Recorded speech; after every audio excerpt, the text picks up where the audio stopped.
Hello and welcome. I'm Michelle and I'm coming to you from a small country town on the northwest coast of Tasmania with a little island at the bottom of Australia. Today I'm going to talk about a few finished projects. This will mostly be knitting and yarn related, some works in progress and what I've been doing during the last couple of weeks. So here we go. Stop saying All right, so first up, I have been knitting beanies. Under here somewhere, sorry for the squeaky chair. I really need to here I go again, to update my chair so it doesn't squeak on all of you. So, firstly, been knitting some beanies, as I said.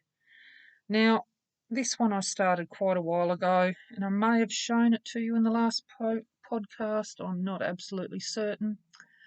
But I started this a while back. It's my first ever beanie in the round. Ribbed beanie with cable at the top.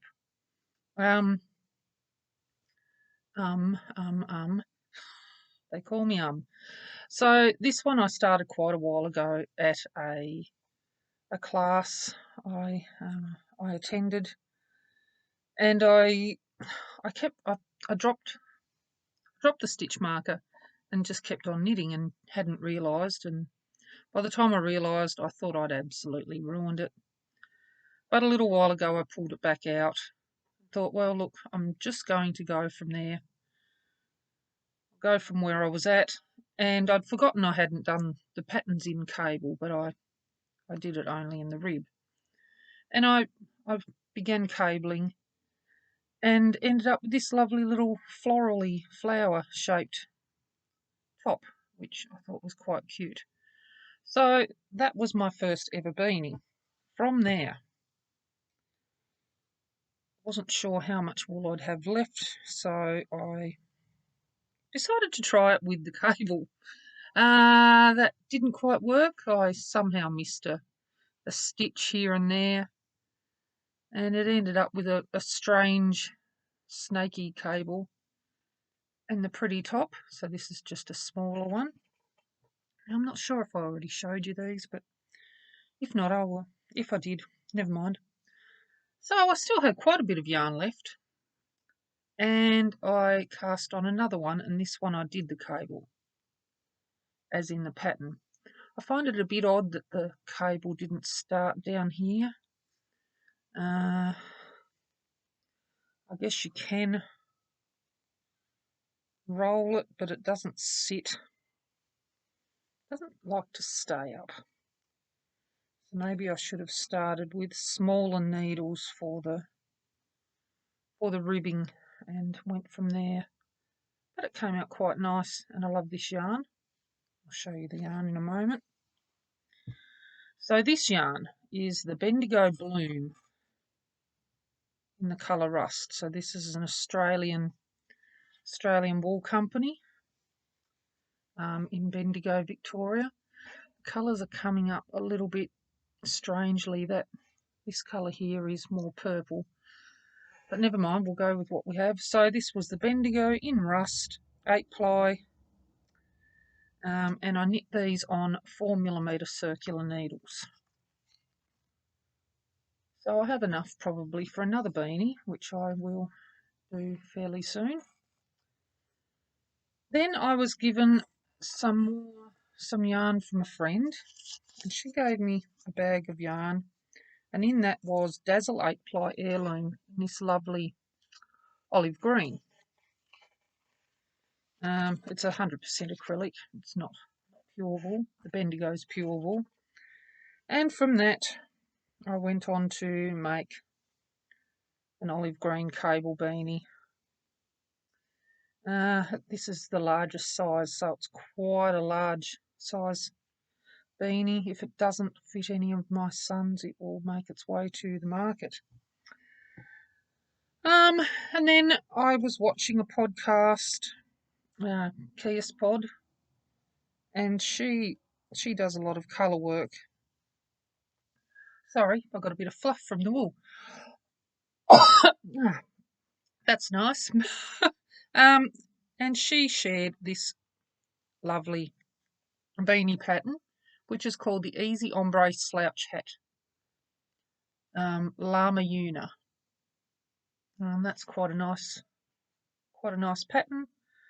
It was meant to be a slouch hat, but I can't use DPNs. They don't. My hands just won't behave. So I just cast this off in the same way I did for the beanies. So it's in this lovely olive green and an off-white. And then I also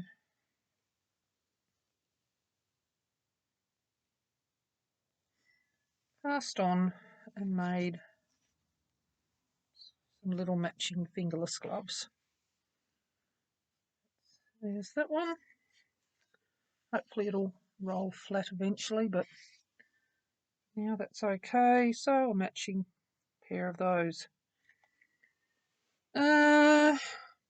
The off-white is a Four Seasons yarn from Spotlight, a craft and fabric store in Australia. So that's those ones. Where can I sit them? There.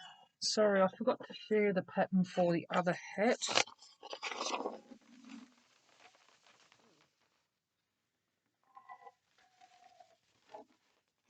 This one, yeah, so they've got quite a large rib before the cable. Who knows? So it was just a Bendigo pattern by the look of it. Pattern 8473. I presume it may be on the website.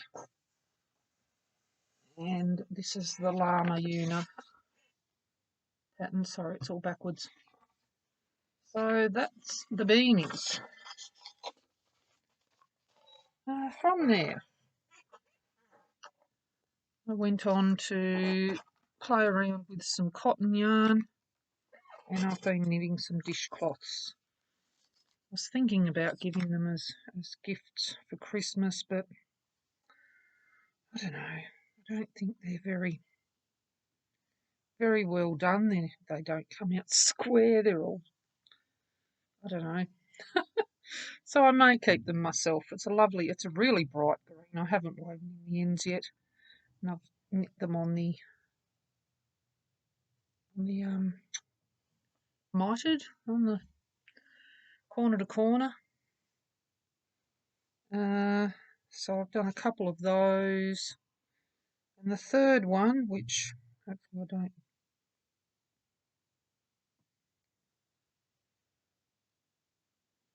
do.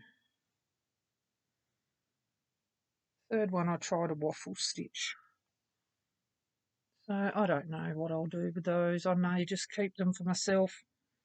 They just look very, you've got to pull and stretch and shape them, and yeah, I don't know. But anyway, so some cotton dishcloths may make their way to my kitchen. All right, what else have I been doing? So that's the beanies and the dishcloths. I'll show you this one first. So I did a eco printing workshop at a local Beanies hub. So St Vincent de Paul's is a charity organisation here in Australia. And the lovely Michelle holds workshops in the old St Vincent de Paul charity shop. So we go there on Mondays for knitting for charity, and we do lots of different workshops, soap making, felting, you name it, and it's called Farm It Forward. So the other day I did a workshop and I eco-printed tote bags. So here is my one. I haven't ironed it yet. So this is just a cotton tote bag from Spotlight, and I've used a variety of leaves and onion skin. I think this pretty purple, which isn't showing up purple at all in the camera, shows up grey, is smoke bush. The yellows and orange are from onion skin, and there's very, very light rose leaves.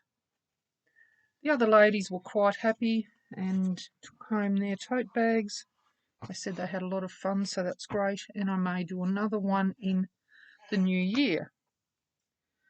While I'm on the subject of natural dye, I have been over winter and spring doing quite a lot of yarn dyeing, and these ones have been sitting in some jars up on my windowsill.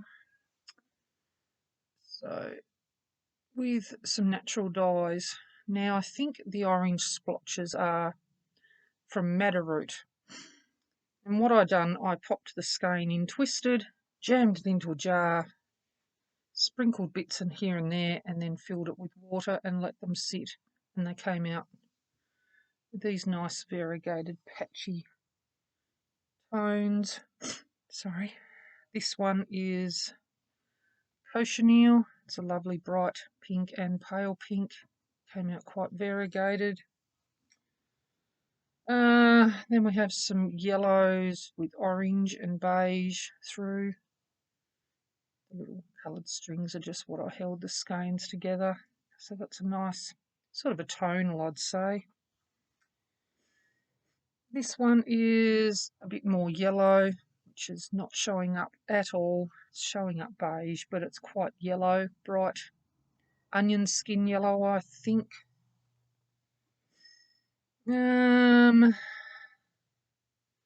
Another one which I'd say has a few speckles of madder root throughout. I'm going to say this one is onion skin and madder root from memory. It's got lovely tones of deep orange and yellow.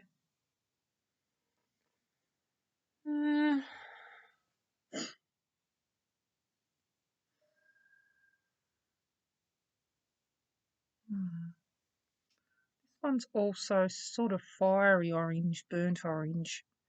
I can't exactly remember what I put in them now, but they're all natural dyes or plants.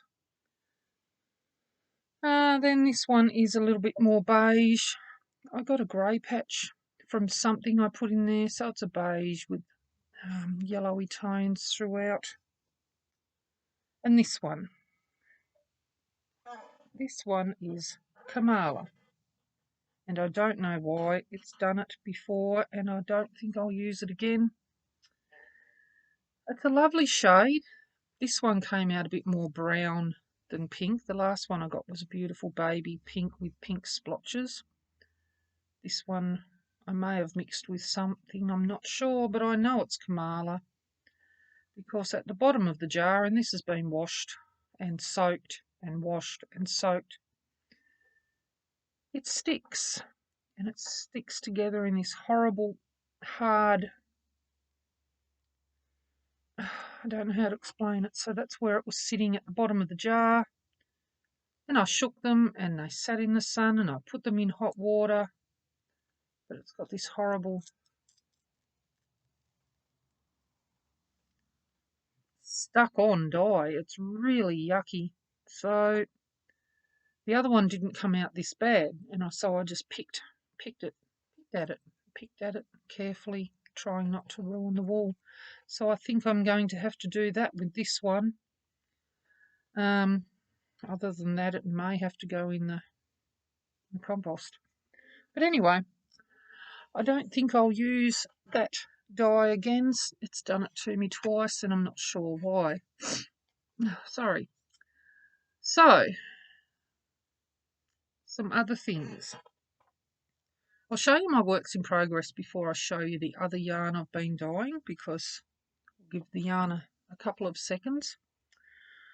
So this is a small poncho that I'm knitting, and this is also something that I saw on Kia Spod's podcast.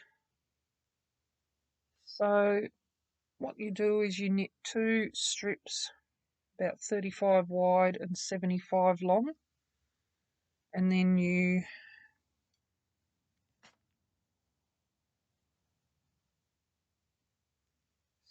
them together. I'm not explaining it very well that way. And then once this is done, stitch it again to the top. So it comes out two V shapes joined together. I'm knitting this on quite large needles. I think they are 10mm. So it's nice and loose and drapey.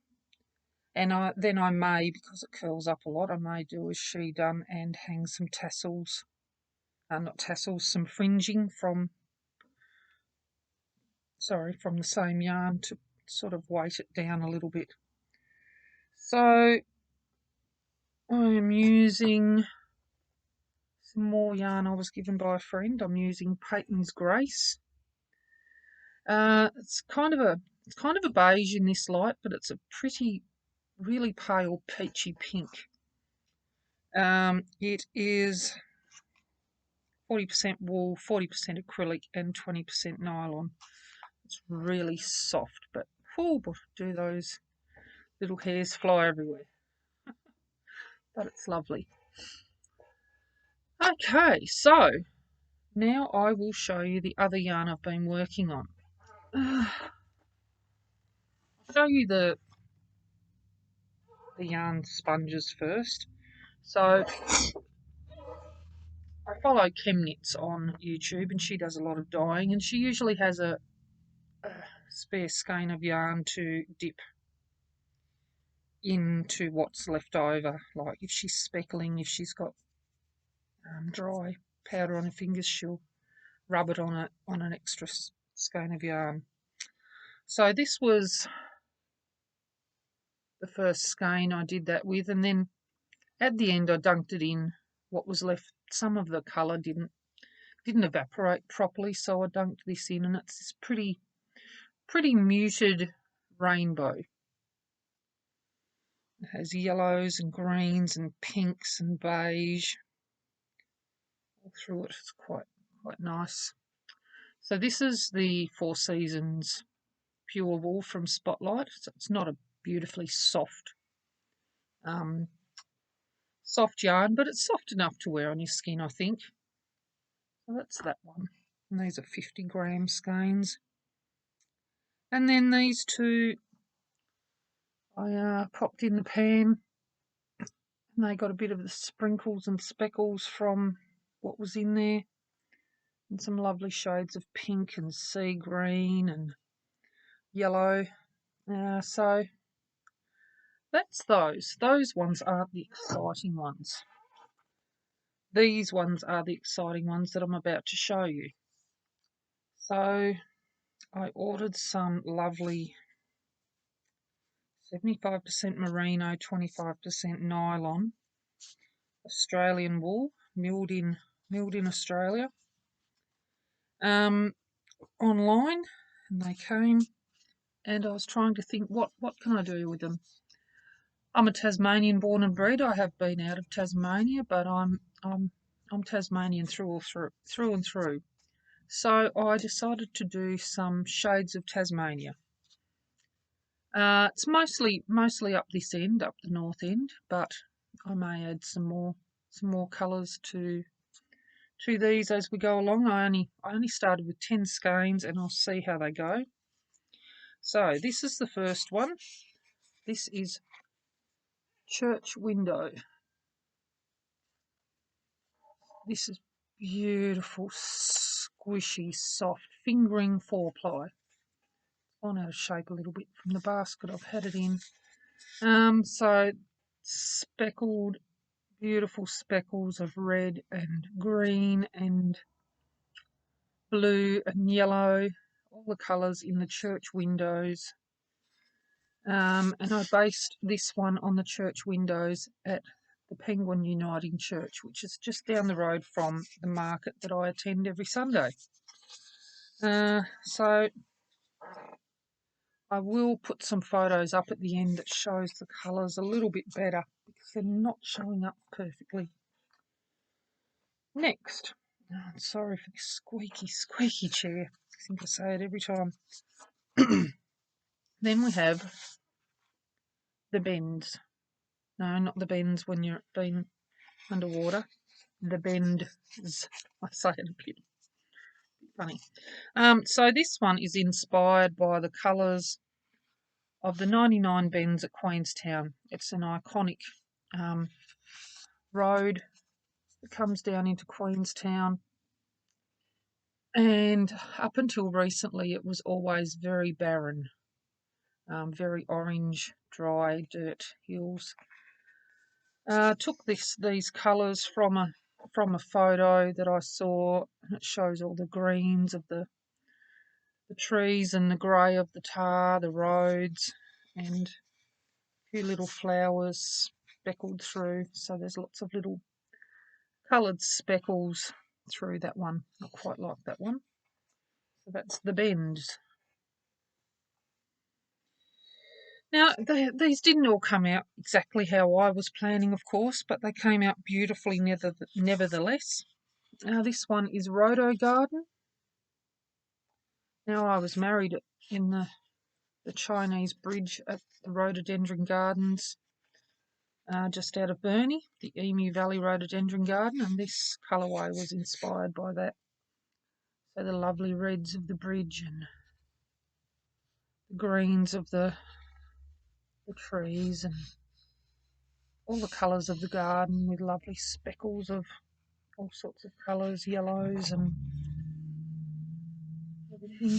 So that's a really pretty one too.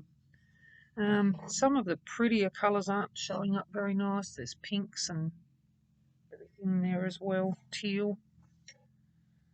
This one is Enchanted Walk. So this one's inspired by the Enchanted Walk at Cradle Mountain. It's a lovely walk through the forest alongside a stream. So these are all the colours of the forest. Beautiful deep greens and yellows and little bits of reds and orange and the pale greens and the yellows. It's a lovely walk. If you've never been to Cradle Mountain, it's worth going on the Enchanted Walk. It's quite an easy walk. Next up we have tulips. Now, tulips are quite famous here on the northwest at Wynyard. We have the Table Cape Tulip Farm, and this is inspired by that. There's also a lovely lighthouse up near the farm. So these are all the colours of the tulips. So the purple and the red and the green leaves and the yellow tulips and all of the blues and all the pretty colours of the tulips. All right, now I have another basket somewhere. Where have I set that?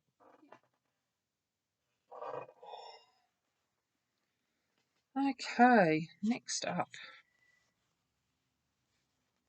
Lighting the Way. Now this is one that didn't come out to plan. This was based on the Mersey lighthouse at Devonport, which is a red and white striped lighthouse.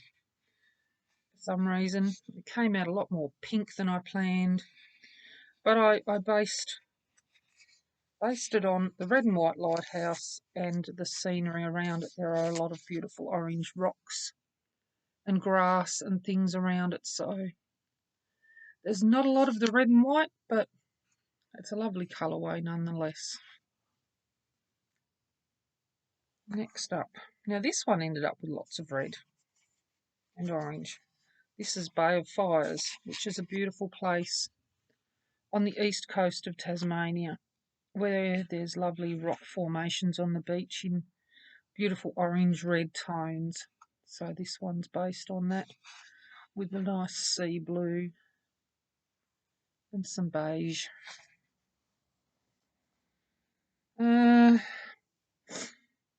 Shades of Fagus. So this is another one based on Cradle Mountain. So in Tasmania there is a plant called Fagus, Nothofagus gundii, and it grows in the colder areas. So it grows at Cradle Mountain. It also grows at Mountfield National Park. And I think it's a deciduous tree, and it changes, the leaves change, and there's 8 different colours. So it goes from silvers through to yellow, green, orange, red, etc. So that's inspired by that one. And this one is very pretty. This one is called Lavender Field. And that's inspired by the Bristow Lavender Park. The lavender is there. It's not showing up brilliantly on camera, but there's quite a lot of lavender in the skein. And that lovely grey-green that you get. Some little spots of orangey yellow from the red dirt. And lots of speckles of purple. So that one's very pretty. And did I tell you how soft and lovely this yarn is? Now, this one is my favourite of all of them. I just love the colours that I got. And this is based, it's called The Pulp, and it's inspired by the Burnie Pulp Mill, which was a yucky old place, full of smoke and dust and asbestos and all sorts of horrible things. And this is based on the rusty old buildings, the tin buildings. So we've got the black and the oranges and the grey. I really, really love that one. So that is the yarn that I've been dyeing. So I will have those at the market tomorrow. Other news on the market, I have moved rooms, so I'm no longer in the big room near the doorway. I've gone just around the corner a little bit. I may pop a photo or two at the end of the new space. It's a little bit more compact, but quite inviting. Anything else? Have I got anything else to show you? I think that's it. Life news tonight. My daughter is performing in the Irish dancing concert Get Reeling at Beanies. She's been doing some Irish dancing for, I think, 3 or 4 years now. This will be her last year doing Irish dancing. She's decided she wants to do football next year, which is a little bit of a change. But she will be dancing her little socks off tonight at the Beanies Arts and Function Centre. And I hope she has a great time. So I had better start getting ready to go out and watch her dance for the last time, and I may pop up some photos on the next podcast to give you an idea of the beautiful costumes that they wear. And that, I think, is about it for today. So, as I said, I will add some photos to the end of this podcast. And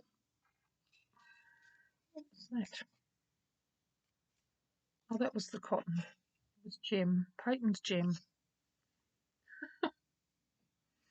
Anyway, so I will add some photos to the end, and I hope you enjoy. If you'd like to purchase any of the yarn that I've showed today, leave a comment below or send me an email to rena120471@hotmail.com.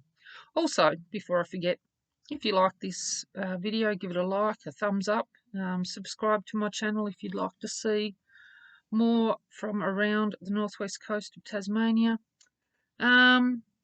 Share it with your friends. Leave me a comment.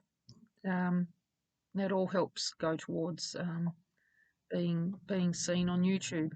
I also have an Instagram account, Hawthorn Grove 71, and I have a Facebook, Hawthorn Grove. And I think that's about it for now. I will see you next time. Bye for now.